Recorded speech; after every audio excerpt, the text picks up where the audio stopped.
Welcome to the Adverse Weather Safety video. This video will discuss the effects of adverse weather on driving and what you can do as the professional operator to mitigate the hazards associated with driving in adverse weather conditions.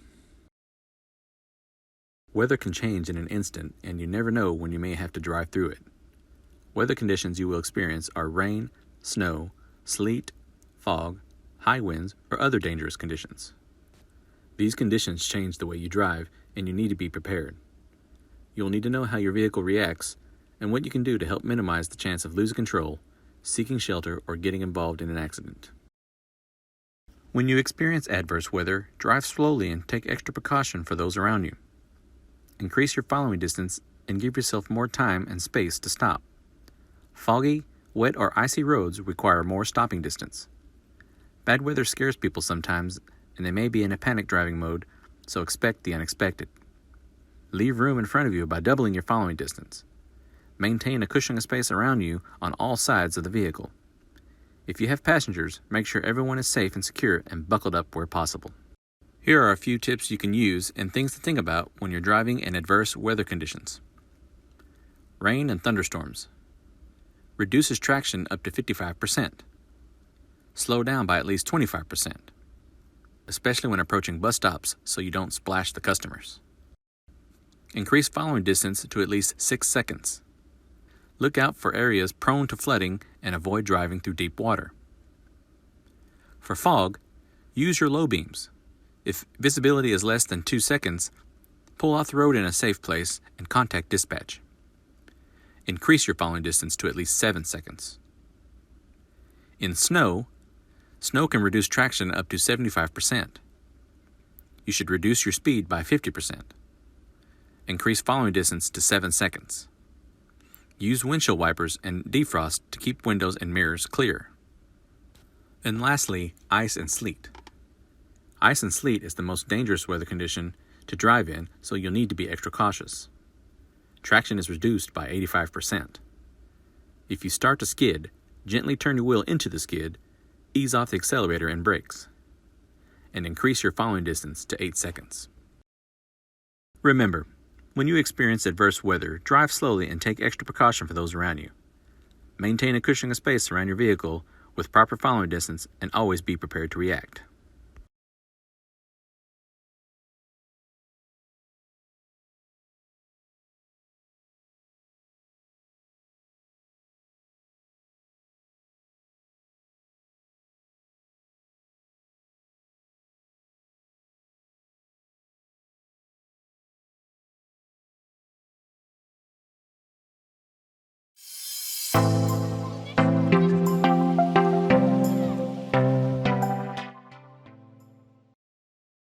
Welcome to the Emergency Action Plan and Fire Drill Safety video. According to OSHA, an Emergency Action Plan, or EAP, is a written document required by particular OSHA standards. Standard 29 CFR 1910.38a. The purpose of an EAP is to facilitate and organize employer and employee actions during workplace emergencies.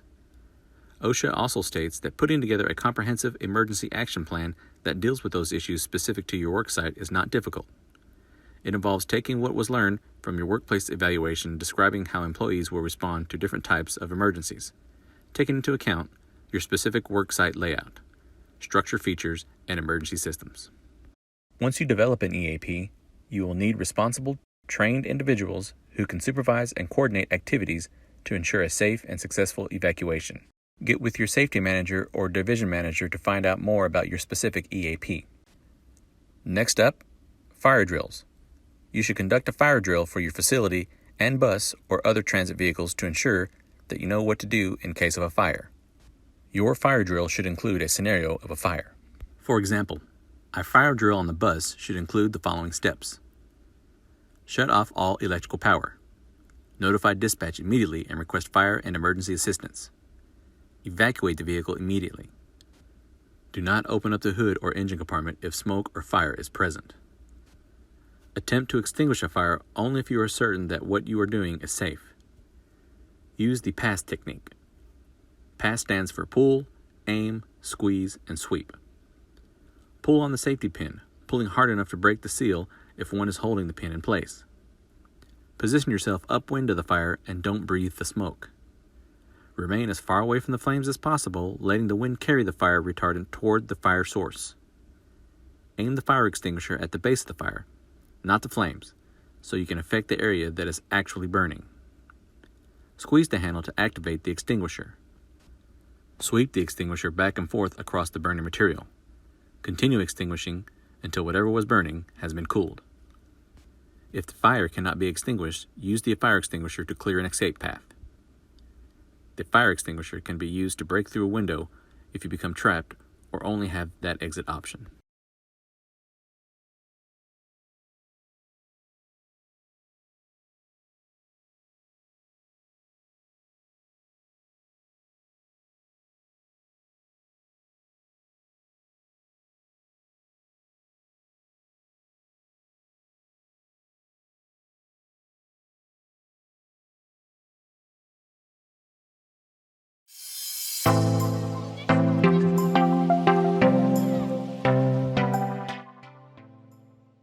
Welcome to the Security Awareness Safety video.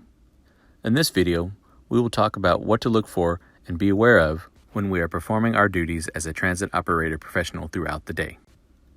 Security is defined as freedom from intentional danger or harm to customers, employees, and the system. Because transit systems are open and accessible to the public, they are a relatively soft target for criminals and terrorists. As a driver, you must remain alert to unusual or suspicious activity on and around your vehicle. Since you will be familiar with your operating environment, you are in an ideal position to recognize what is normal and what seems out of place. As members of the community who see and observe things that happen around the area each day, it is our responsibility to make sure we observe and report any and all suspicious activities or situations. When it is appropriate to do so, we must take action in a timely fashion and enforce our security measures. If you see something that seems out of the ordinary and potentially hazardous, it should be immediately reported to dispatch, who will take the appropriate actions and/or notify the appropriate authorities. If you feel that your safety is in danger and you do not feel that you can describe the situation in depth to dispatch, for example, a passenger standing next to you, you can use a panic button, if available, or contact dispatch to call 911. You have probably heard of someone leaving a suspicious package or backpack somewhere with the intent to cause harm. Sometimes these have explosive devices in them or some sort of mechanism meant to cause harm. These are the types of things that you need to be looking for. Here are a few examples of what to look out for and what to do. Look for the items that appear to be out of the ordinary. Apparent attempt to be hidden. No one claims ownership of the item. Threatening message attached. Abandoned by somebody quickly leaving the area. What to do? Do not touch, move, or cover the package. Do not use a radio or cell phone in the vicinity if you suspect an explosive device. If there is immediate danger, remain calm and evacuate well away from the vehicle or the area. Attempt to isolate and secure the area. Do not re-enter once you have evacuated everyone. Make notification through your chain of command. If away from your vehicle radio, use a cell phone. Give a description of the suspected package, device, or substance and its location, number of victims, if any, and their symptoms. Call 911 if unable to make contact with your dispatch or supervisor. We also have to be on the lookout for suspicious people. We have thousands of people entering and exiting our transit vehicle every day. You will recognize some and others you won't. Over time, you will begin to notice things that are out of the ordinary. You will become very aware of someone that is out of place or acting odd. Here are some things to look for in the people around you and what to do. Suspicious people pacing, nervous, or jumpy. They look lost or are wandering around. They're acting in a disorderly manner, alarming or disturbing others. They're quickly exiting an area or vehicle after abandoning an item. Wearing heavy clothing inappropriate for the weather. Openly possess a weapon and/or prohibited or dangerous item. in an unauthorized or restricted area or a non-system property without proper ID. Here's what to do. Note their direction of travel, description of vehicle if applicable. Note their physical characteristics, including features, clothing, or any unique characteristics. Report your observations to dispatch. Personal security. You need to be aware of your surroundings anytime you're in a vulnerable situation, like walking the yard at work at night. You need to try to travel in pairs and never alone in those situations. Look for people that look out of place or don't belong. If you see individuals in a bus yard that look suspicious, ask them if they need some help or if they're looking for the manager. Most of the time, if they don't belong there, they will leave. If you don't want to talk to them, call dispatch or 911. If they become hostile, never engage them and try to de-escalate the situation and radio for help if needed. Threats of violence on a bus may occur, including verbal abuse, physical assault between customers, and sexual harassment. If you can't de-escalate those situations, take the next steps and call 911 if necessary. Next up, a couple of videos on active shooter and human trafficking. Unfortunately, these are two situations we may encounter and need to look out for and be aware of as professional operators.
If you were ever to find yourself in the middle of an active shooter event, your survival may depend on whether or not you have a plan. The plan doesn't have to be complicated. There are 3 things you could do that make a difference. Run, hide, fight. First and foremost, if you can get out, do. Always try and escape or evacuate, even when others insist on staying. Encourage others to leave with you, but don't let them slow you down with indecision. Remember what's important, you, not your stuff. Leave your belongings behind and try to find a way to get out safely. Trying to get yourself out of harm's way needs to be your #1 priority. Once you are out of the line of fire, try to prevent others from walking into the danger zone and call 911.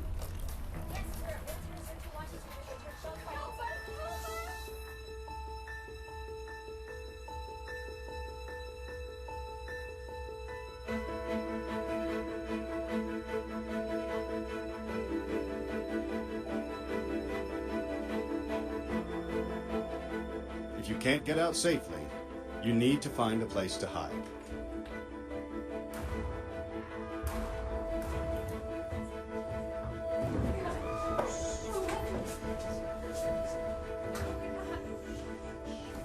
Act quickly and quietly. Try to secure your hiding place the best you can. Turn out lights, and if possible, remember to lock doors. Silence your ringer and vibration mode on your cell phone. And if you can't find a safe room or closet, try to conceal yourself behind large objects that may protect you. Do your best to remain quiet and calm.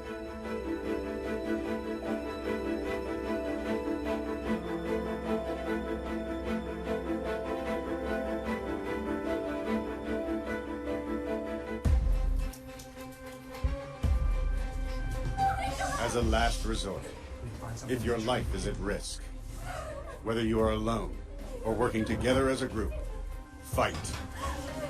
Act with aggression. Improvise weapons. Disarm him.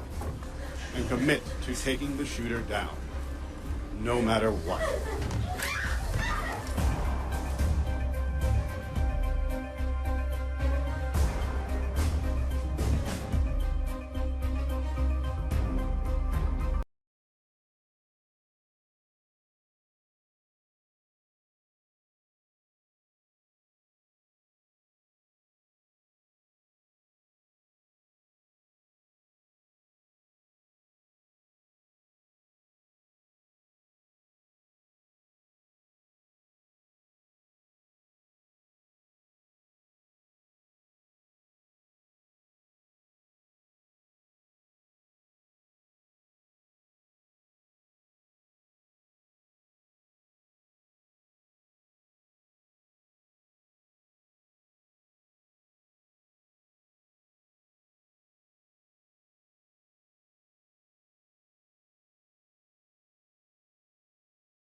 The U.S. Department of Transportation and the Federal Transit Administration are committed to detecting and deterring human trafficking on public transit and other modes of transportation.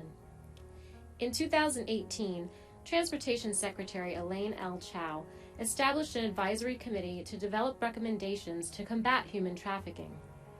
In addition to the DOT's efforts, FTA has established a Human Trafficking Awareness and Prevention Initiative with the objective of combating human trafficking in transit. This educational video from FTA is intended to raise awareness and point out the signs of potential human trafficking on public transportation systems.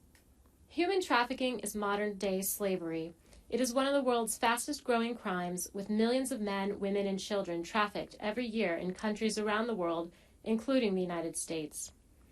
In fact, according to the anti-human trafficking group Polaris, human trafficking is a $150 billion global industry that robs 25 million people around the world of their freedom.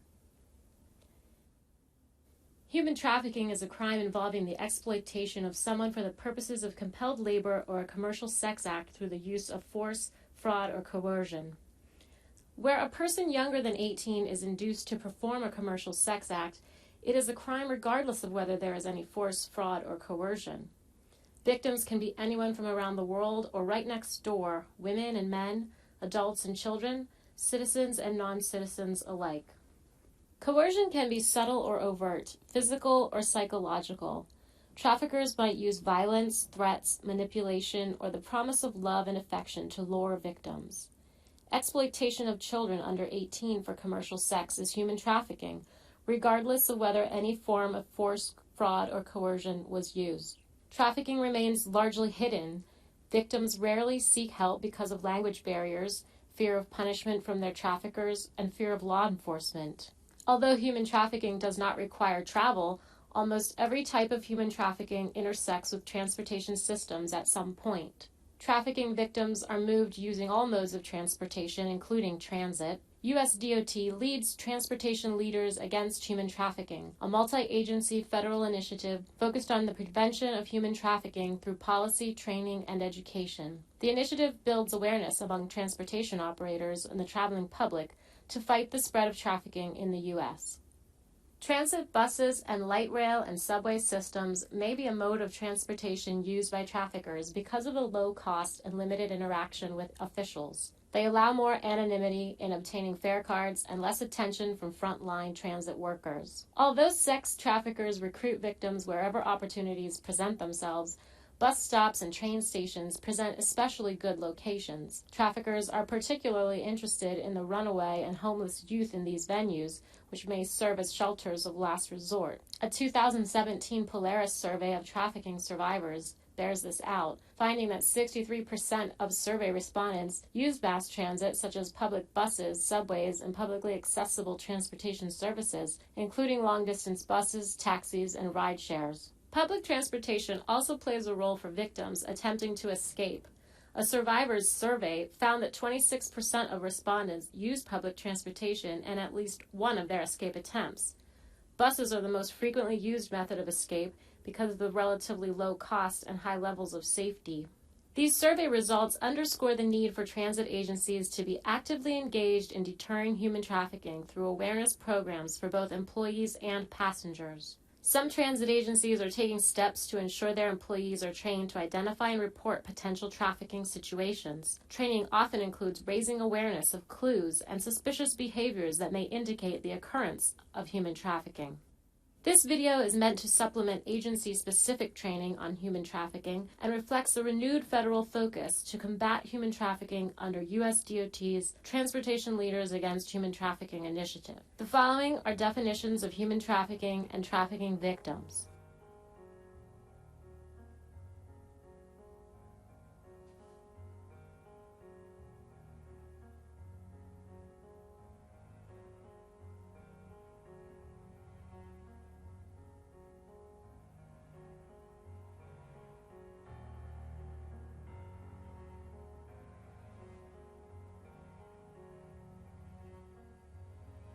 What follows are some indicators of human trafficking to look for on transit.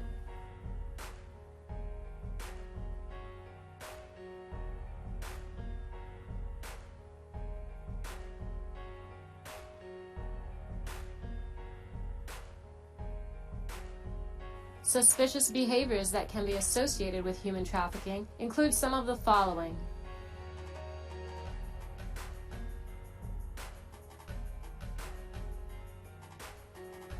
Transit bus drivers may be helpful in spotting victims of human trafficking.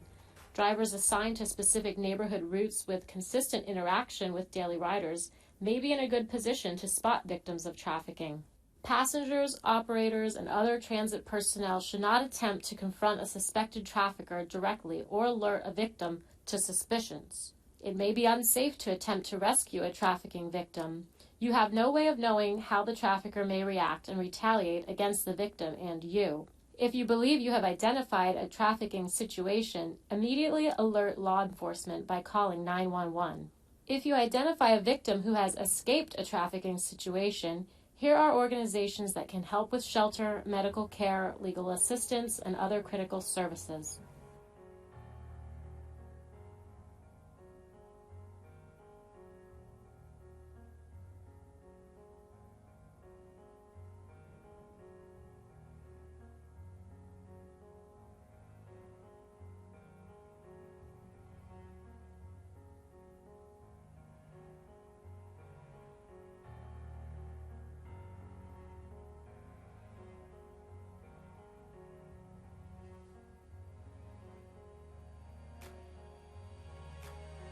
As a public transportation employee, you have the opportunity to help.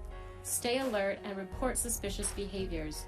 Recognizing indicators of human trafficking is the first step in identifying victims and can help save lives.